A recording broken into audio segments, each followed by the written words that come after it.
कोल्हापुरातल्या नागाव या ठिकाणी लागलेल्या आगीनंतर आता नागाव ग्रामपंचायत नेमकी संबंधितांवरती काय कारवाई करते हे पाहणं गरजेचं आहे।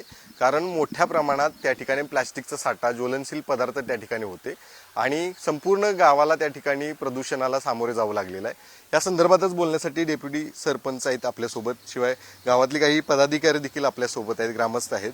खरं तर ज्या पद्धतीने ही आग लागलेली आपण बघितलेलं आहे, त्यानंतर अनेक जण आता प्रश्न विचारताना पाहायला मिळते, याला परवानगी होती का, असेल तर कोणी दिली, या संदर्भात काय नेमकी कारवाई प्रशासन करणार आहे, काय एकंदरीत?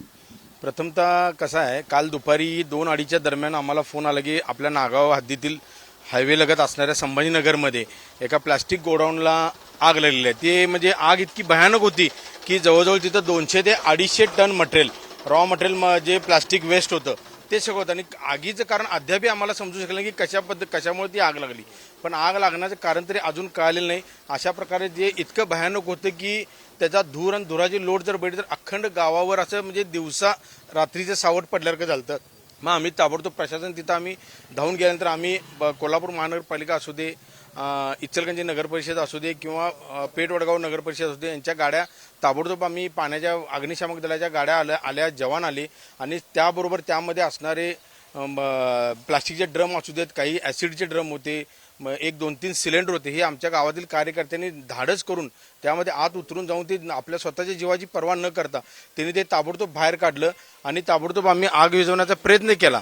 आग विझवण्याचा प्रयत्न करताना असं झालं की अग्निशामकच्या गाड्या इथून भरून जाऊन परत भरून येणं एवढं शक्य नव्हतं, पण आमच्या गावाला पाण्याचा मुबलक साठा असल्यामुळं ह्यामध्ये आपले पाणीपुरवठा करणारे दिलीप पवार असतील किंवा नंदकुमार लंबे असतील, परत बारकू मानगावे असतील, ह्या बऱ्यापैकी लोकांनी स्वतःच्या वाहनानं आणून पाणी आणून त्या टँकरमध्ये भरलं आणि त्यामध्ये ते आम्ही प्रयत्न केला की बाबा तो रात्री 7:30-8 पर्यंत बऱ्यापैकी ती आग आटोक्यात आली।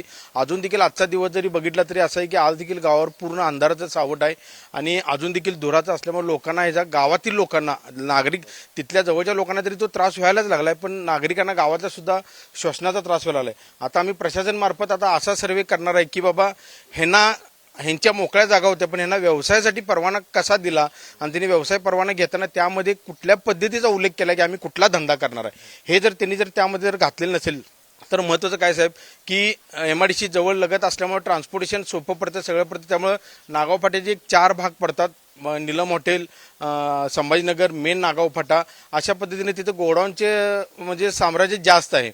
त्यामुळे त्यामध्ये काय विकलं जातं किंवा काय आहे हा आता सर्वे आम्ही येत्या 2 दिवसात ताबडतोब तात्काळ मीटिंग घेऊन आम्ही ते पहिला त्यांचा सर्वे करणार आणि ज्वलनशील पदार्थ असतील किंवा अशा लोकांना जर घातक जर त्याचा त्रास होत असला तर आम्ही ताबडतोब ते गोडाऊन बंद करून आम्ही गोडाऊन ती सील करणार आणि त्यांचा आम्ही व्यवसाय परवाना आम्ही रद्द करणार। आता जे झालेले आहे त्याच्या संदर्भात देखील काही कारवाई आता होणार आहे का? त्याच्या बाजूला देखील मोठ्या प्रमाणात प्लास्टिकचं गोडाऊन दिसतंय, त्यांच्यावर देखील काय आता कारवाई? नाही, आता जो काही सर्वे आमचा होणार त्या सर्वेमध्ये जिथं काय आम्हाला अशा पद्धतीचं चुकीचं जाणवल की बाबा ह्याने ठेवलेले गोडाऊन मधलं मटेरियल हे धोकादायक आहे किंवा भविष्यात ह्यानं पण आग लागू शकते। आता परवा लागलेलं उगाच ते ओपन होतं म्हणून काय वाटलं नाही, आजूबाजूला घरं नव्हती, एक कंपाऊंड होतं, निवास कदम म्हणून यांचं कंपाऊंड होतं, त्या कंपाऊंडमुळे ती आग वाचली, नाही तर ते कंटिन्यू लागत पूर्ण आसपासच्या घरांना देखील धोका पोहोचला असता त्याचा।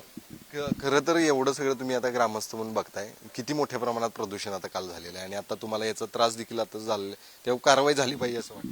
हो, त्यांच्यावर नक्की कारवाई झाली पाहिजे। असे सगळे जे काही गोडाऊन असतील प्लॅस्टिक किंवा ज्वलनशील पदार्थाचे किंवा हे जे की बाबा ज्याच्यामुळं गावातल्या ग्रामस्थांना किंवा ह्यांना त्रास होत असेल तर अशी गोडाऊन नक्की हलवली पाहिजेत आणि त्यांच्यावर कारवाई झाली पाहिजे। होय साहेब, हे म्हणतात ते योग्य आहे, गावातल्या लोकांना त्याचा त्रास भरपूर होत आहे, तर ह्याच्यावरती कारवाई व्हायलाच पाहिजे। तर तू देखील आता तरुण आहेस, तुला या ठिकाणी काय परिस्थिती काल दिवसभरात? याच्यामुळे गावावर एक म्हणजे प्रदूषणामुळे लोकांना आता नवीन आजार एक निर्माण होण्याचे चान्सेस आहेत। त्याच्यामुळे इथून पुढे ग्रामपंचायतीने एक दखल घेतली पाहिजे की परमिशन देताना काळजीपूर्वक कशाचं काय आहे म्हणजे त्या रिलेटेड जर असेल सेफ्टीच्या हिशोबानं तरच परमिशन द्यावी। खरं तर आता डेप्युटी सरपंच बाजूला आहेत, तरी देखील तुम्ही आता त्यांना या संदर्भातली कशा पद्धतीने माहिती सांगणार, कारण अशा पद्धतीच्या घटना पुन्हा त्या ठिकाणी होऊ नयेत? त्यांनी ग्रामपंचायतनं ही सर्व माहिती घेऊन त्यांच्यावर योग्य ती कारवाई करून जर परवाना नसेल तर ते रद्द करावं एवढे मागणी करतो। नक्कीच खरं तर या संदर्भात आता काय नेमक्या बाबी ज्या आहेत त्या समोर येतात हे पाहणं गरजेचं आहे. आता या संदर्भातले संपूर्ण नागाव परिसरात आणि बाजूला MIDCचा काही भाग आहे, त्यामुळं मोठ्या प्रमाणात अशी कारखाने देखील विविध आहेत.